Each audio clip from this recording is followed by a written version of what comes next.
5 mars 2014. Remonter le temps d'un siècle, c'est partir à la découverte d'un pays peu instruit, pas très propre, peuplé de paysans. La France du 5 mars 1914 réserve des surprises. Le matin, on ne se lave pas, il n'y a pas d'eau courante dans les maisons. À peine prend-on un bain une fois par semaine. Le visage juste débarbouillé, les enfants vont à l'école, le niveau est faible. Le certificat d'études, seulement un tiers des enfants de 12 ans le décrochent. Il y a 8000 bacheliers français en 1914. Les autres savent tout juste lire, écrire et compter, comme l'explique cet historien qui a étudié la France d'avant-guerre. Il ne faut pas s'imaginer qu'ils connaissent tous la liste complète des départements avec les préfectures et les sous-préfectures. Il est normal qu'un instituteur ait dans sa classe un résidu de mauvais élèves. C'est pas grave, il trouve une place dans la société.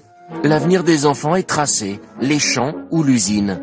Les paysans représentent près de la moitié de la population active. Les ouvriers, eux, un peu moins de 30%. La journée de travail dure 10 heures. Le chômage n'est pas vécu comme une fatalité. Exemple, dans les ateliers de construction automobile. Vous avez un chômage saisonnier qui est récurrent, parce qu'il y a des moments où les entreprises embauchent et puis des moments où elles... Mais ça ne veut pas dire qu'elles sont en mauvaise situation. Durant toute l'année 1913, les usines Renault fabriquent 4500 voitures, pas une de plus. Dans les rues des villes, les automobiles sont encore rares. Le moyen de transport le plus utilisé, c'est la marche. En 1914, la France compte 41 millions d'habitants. Dans les familles, plusieurs générations vivent sous le même toit. Parfois jusqu'à 5 personnes dans une pièce unique, à la campagne comme à la ville. Chaque femme a 2 enfants en moyenne.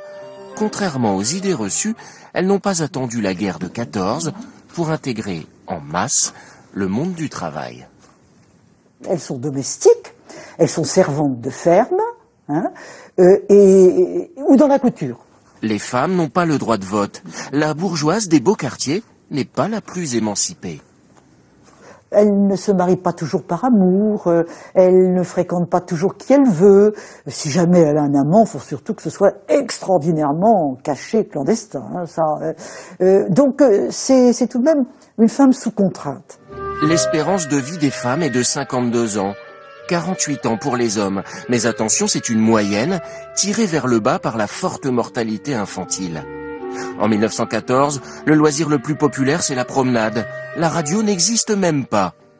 Au cinéma, Chaplin est un jeune débutant et la guerre n'est qu'une ombre lointaine.